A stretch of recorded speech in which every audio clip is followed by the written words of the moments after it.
Hello and welcome everyone to Monday, August 24th, 2020. This is the Jim Clyber Show with Jim Clyber, or Jimmy, or Jim, or whatever nickname you like. Today, it's just going to be me, and I want to talk about a topic that's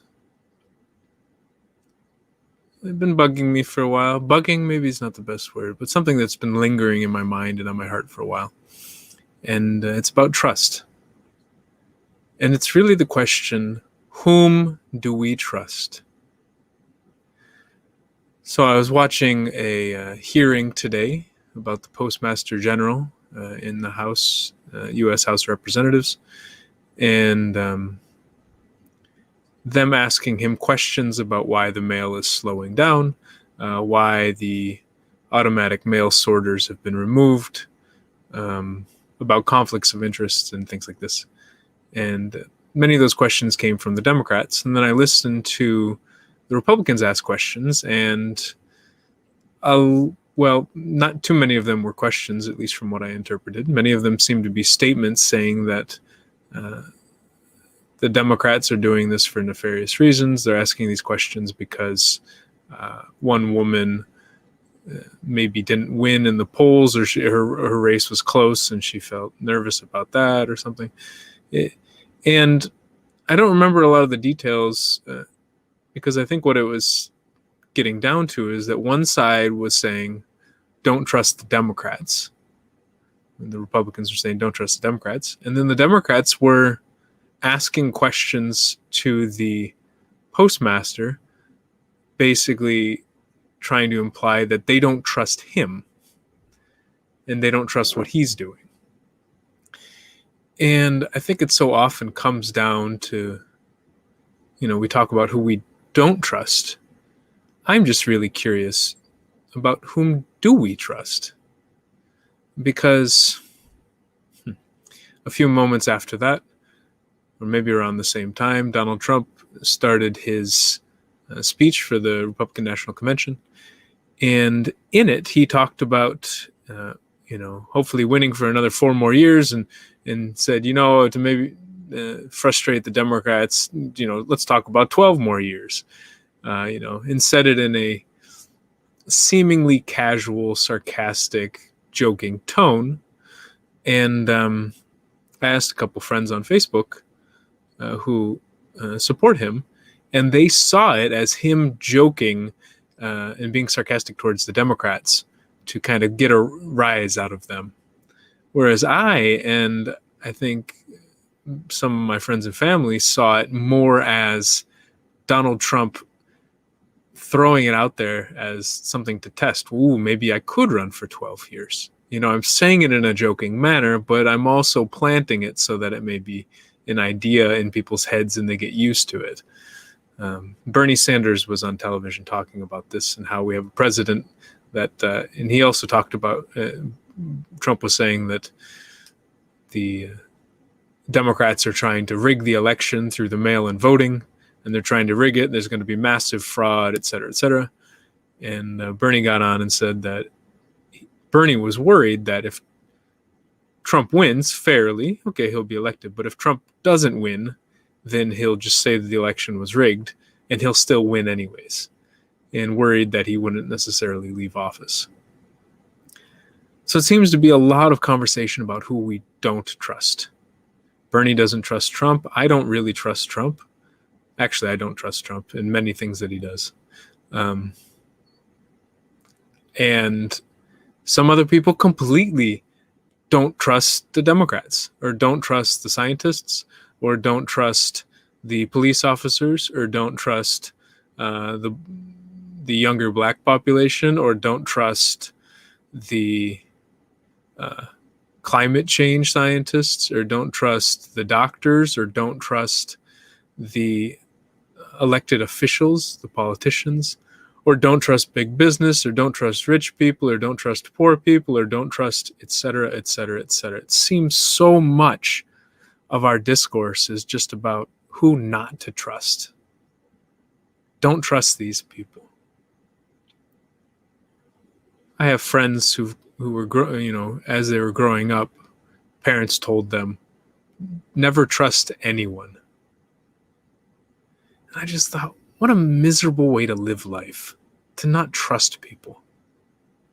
And if I think about it, we can't really survive without trust. How do we do anything if we don't trust in the things around us, but also the people around us? I remember reading a study, and I think I mentioned this before, about trust, and World Bank economists saying that the difference between a country like Somalia and the US is trust. How much do people trust each other? I inherently have to trust people. When I go to the grocery store, I have to trust that they haven't poisoned the food. I have to trust that the people that were at the food factory that made it didn't put any metal or things like that in there. I have to trust that the regulators regulated and inspected these factories to make sure that there were no problems. I have to trust that the science on what should be regulated going into the food is going to protect me and keep me relatively safe. I have to trust that my car is going to get it to the supermarket, the grocery store. I have to trust that the wheels that were made on my car were manufactured in a proper way. I have to trust that the road was constructed in the proper way. I have to trust that people are going to stop at the stoplight. I have to trust that people are going to not swerve and crash into me on the road. I have to trust over and over and over and over again. I have to trust a lot of people just to maneuver through society. And so it scares me in a way and worries me when we start to go down the path of distrusting so many people. Or at least distrusting in conversation, because I think maybe underneath it, we still trust these people. We still trust them to a certain extent. We trust that they're not going to shoot us. We trust that they're not going to hit us over the head with something. We trust that they're not going to poison our drinks, depending on where you live and who you've been interacting with. We trust many things. We trust many people. But it seems so much of our political discourse these days is just about how to not trust somebody. Don't trust this person. The negative advertising. This person is lying to you. This person actually 20 years ago did this, and so therefore you shouldn't trust this person. Do not trust this person. And it's not just one side that's saying this. Many sides say the same thing. Don't trust this person. This person is lying to you. This person is hiding things from you. This person wants to hurt you. They don't care about you.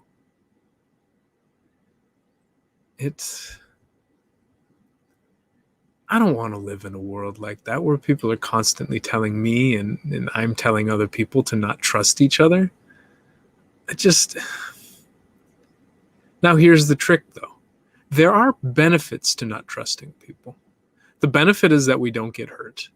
So if I'm skeptical of somebody, then I'm not going to get hurt. I'm going to have my guard up all the time, and I'm going to be monitoring people, very vigilant of people around me. But in doing that, yes, I may not get actively hurt. For example, if it's like a martial art, like a self-defense practice, if I'm walking around and I think everyone's going to attack me, I put up my guard to make sure that people don't attack me. I put on a mean face. I look angry so that people want to stay away from me, because a lot of times they go after the unassuming targets. But now I'm walking around with an angry face the whole time. I've put my body into this very closed off position. And yes, I'm much less likely to get physically attacked, but I'm also less likely to get the joy.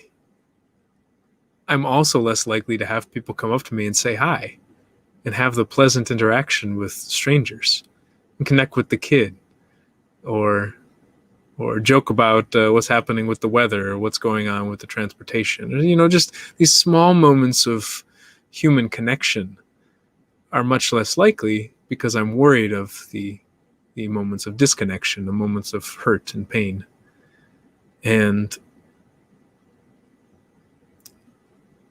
I don't know, I guess when I look at that element of trust and who we distrust, I just see people closing off more and more. So yes, not getting hurt directly, but almost in a way becoming more numb. disconnecting from friends, from family, from institutions, from things that we used to trust, that we wanted to trust, that we no longer do, because they can hurt us. They might betray us. They might leave us. So it's like trusting in the government, in the US back in the day. And then all of a sudden you're drafted to go to fight a war in Vietnam in which you don't believe. And so now here you are in the jungles of Vietnam fighting a war, and you don't believe in this, and you had no choice. And then you come back home, and then people don't take care of you, and people are yelling at you, calling you baby killers and stuff like this.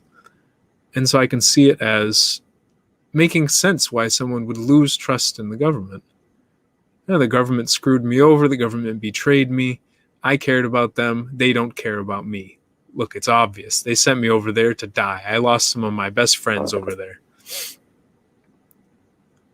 So I understand why the distrust starts. I guess I just worry that it deepens and continues. So maybe the question isn't really whom do we trust, it's how do we rebuild trust? And do we want to rebuild trust? The challenge with rebuilding trust in someone is that they might burn you again, or someone else might burn you again. You might get hurt again. But it's almost like, at least personally, I would rather get hurt again in the future than live in almost a state of perpetual hurt and numbness.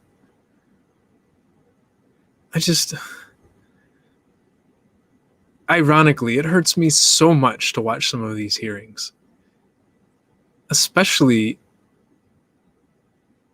when I hear a lot of these character attacks.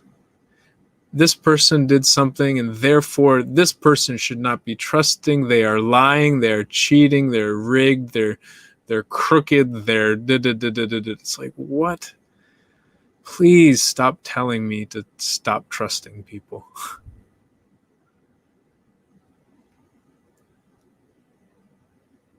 I don't know. We all make mistakes. We all screw up.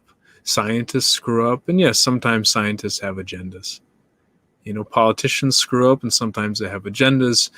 Boyfriends, girlfriends, husbands, wives, children, parents, neighbors, bosses, employees, teachers, doctors, nurses, firefighters, police officers, etc., etc. We all screw up. We're human beings. And sometimes we get so focused on what we need that we forget to pay attention to what other people need, because we get so stressed out we don't know what's going on. But I just don't think there's that many people who are actively trying to hurt others out there. Especially, I don't know.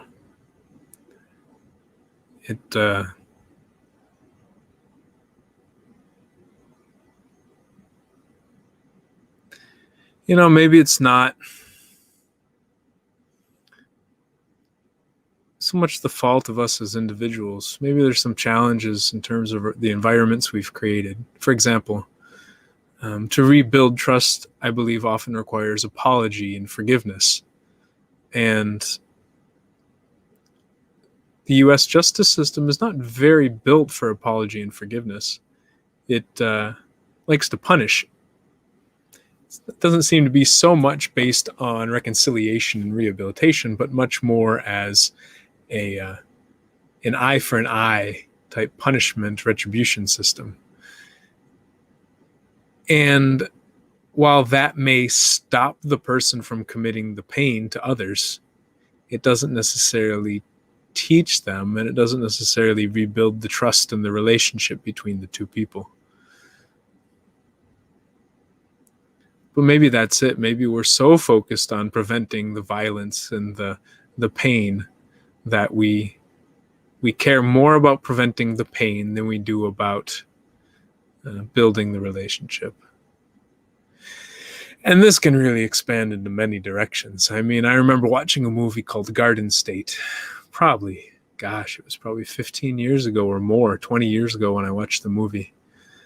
And one of the main lessons of Garden State is that the main character was taking, I think, antidepressants to forget about the pain that he was having in his life. But he just ended up numb, just numb to the world. And he wanted to feel again. He wanted to feel again. And it's like Brene Brown says, the problem with trying to not feel pain is that we also don't feel joy. We also don't feel excitement. We also don't feel all of the other emotions that we want to feel. We can't selectively numb. And maybe this is a big part of American, but also just cultures around the world, where pain hurts so much that we don't want to feel this pain. We want to prevent something from happening at all costs. And we don't want to get burned. We don't want to get betrayed. So we don't open up. We don't share. We don't connect on a deeper level, because when we connect on a deeper level, we can get really hurt. But we can also feel bliss. I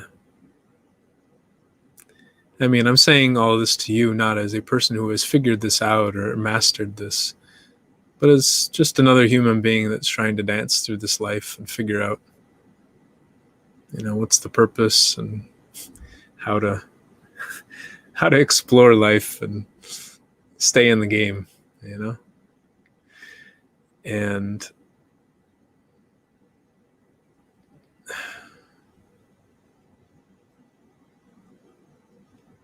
I mean, this may seem tangential, but I think the root of a lot of this is that most cultures teach us it's not okay to cry.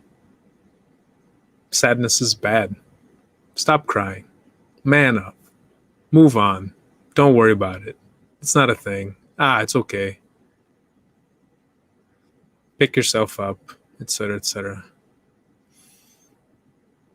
And it's okay to cry. It's okay to get hurt. It's okay to feel sad. It's okay to feel broken. It's okay to feel lost. It's okay to feel angry at yourself for trusting someone. It's okay to feel guilty for hurting someone else. We're going to get hurt, and we're going to hurt other people, whether we want to or not. The more that we distance ourselves from each other, the more that we numb ourselves to the situations and interactions of life. True, we may not feel so much pain. We may not feel so much anguish. But we may not feel much of anything at all. The problem with being close to people is that they can hurt us. Close to institutions, close to things that we have, being attached, feeling really connected to something. The loss of that thing can really hurt. But is it better to just dance by ourselves? I don't know.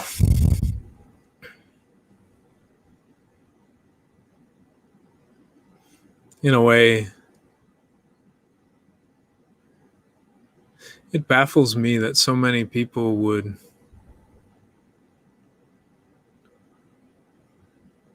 trust Donald Trump.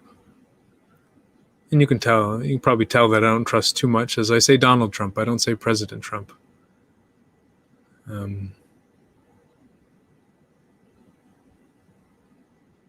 But there are a lot of people who do trust him and believe that he's doing his best, believe that when he says something, he's joking. He's not trying to hurt other people. He's just joking. And I struggle with it. As much as I talk about trusting other people, I want to trust him. I want to so much. And then maybe it comes down to not trusting not about trusting someone's actions, but about trusting someone's deeper intent. So not the intent that, before I punch someone, I have the intention of punching that person in the face, or before I serve food to them, I have the intention of serving food to them, but the deeper intention of why am I doing what I'm doing, and what else in my life has contributed to the point where I am right now to do what I do. And so when I think about someone like Donald Trump or some of the other prominent figures in the current Republican Party, I don't trust many of their actions. I don't trust many of their words. I don't trust many of their decisions. I don't trust many of their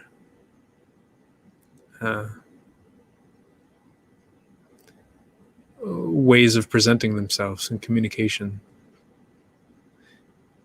But I do trust on the deepest level that they're just trying their best to make do with what they have in life. I don't think they're bad people. I think they're good people. I really dislike many of the actions that they do. But I don't think if they were feeling bliss in life that they would do a lot of these actions. I think something has led them, just as it leads most of us in life, to have certain feelings and of anger and skepticism and suspicion and confusion and helplessness and powerlessness and hopefulness and many other types of feelings that provoke us to do the things that we do. So maybe this really isn't about trusting the actions of people, trusting the words of people, or even trusting the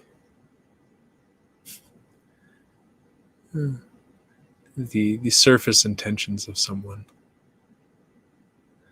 But really, deep down, trusting the worthiness and humanness of an individual.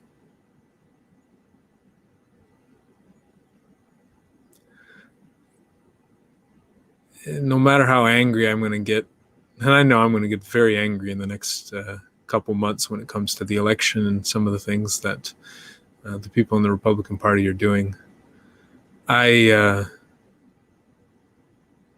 don't ever want to lose my trust in them as being human beings, as trying their best, and struggling through the same world that I'm struggling through.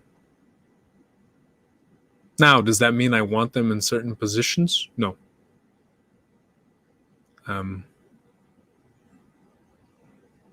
No. But it's not because I think that they're bad people and I want them out. It's because I just don't like the behaviors, and I don't think the behaviors are conducive to many of the positions. And I think more than anything, it hurts to hear so many people attack the character and the worthiness of other people, that they're evil on either side, on any side. And there's so many sides these days. That somebody's evil, that someone's an idiot, or someone's stupid, or someone's corrupt and crooked, and all these terms that basically say don't trust this human being. They're not good, and they'll never be good. And I refuse to believe that. I refuse to believe that, no matter how much people tell it to me.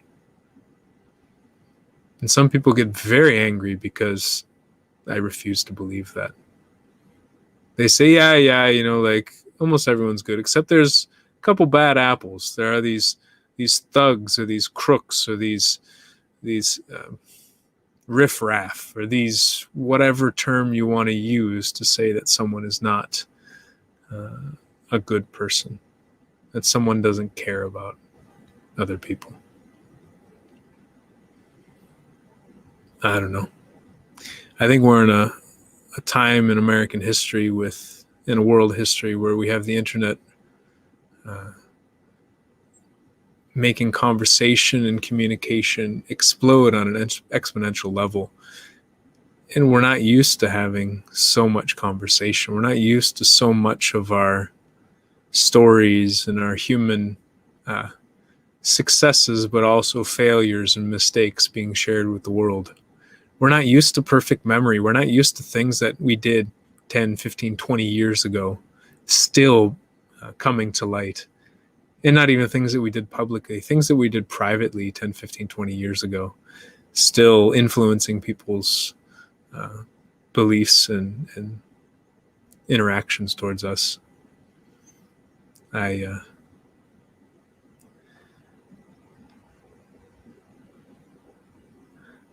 don't know. It's like I want to blame people for not trusting so many other people, but I also want to reflect on who. And when I say trust now, I'm talking on both levels, kind of the surface level, but also the deeper level. But I also want to reflect on how much I trust other people on both those levels. Do I trust that people are going to show up to the meeting on time? Do I trust that people are going to do their best to make sure that the election is fair? Do I trust that people are going through the proper medical procedures to make sure that the vaccine is safe for everyone? Do I trust that people are not making decisions in terms of how it's going to help them financially, but how it's going to help the country or their local region? And when I find the places where I don't trust somebody, why don't I trust them? What happened in the past? How did they or someone like them betray me or disappoint me or abandon me or leave me or make me lose hope in the world?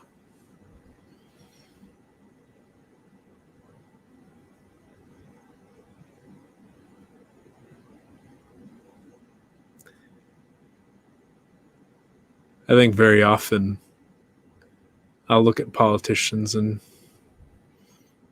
I won't see the humanity in them. I'll see them as these superhero politicians or super evil enemies, and forget that they're just human beings who are probably scared out of their wits that they're going to lose their position or that they're going to be publicly shamed in front of millions of people, or so hurt that they got betrayed time after time by people close to them, by strangers who they thought were trying to be friends with them but really just wanted to use them for their power, or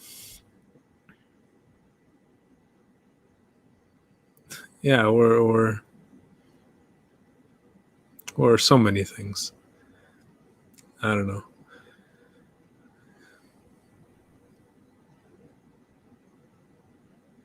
You know, the trick about trust is that to trust someone means that I don't know. I believe to trust someone means that I don't know what's going to happen, but I believe in them.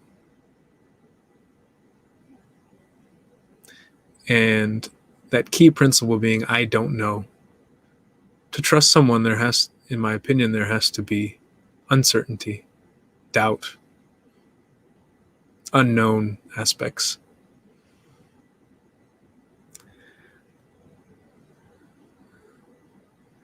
I don't know. We'll see what happens. That's the end of talk for today. I hope that it was somewhat enlightening or useful or reflective for you. I rarely know how this is going to land with people. Sometimes I have an inkling.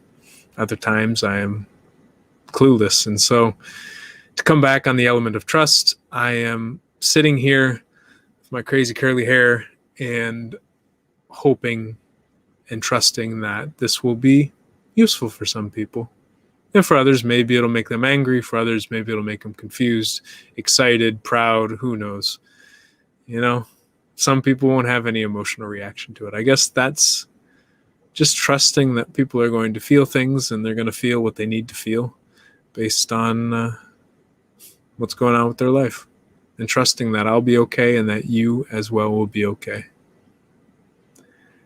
Anyways, until we meet again, be careful and stay safe.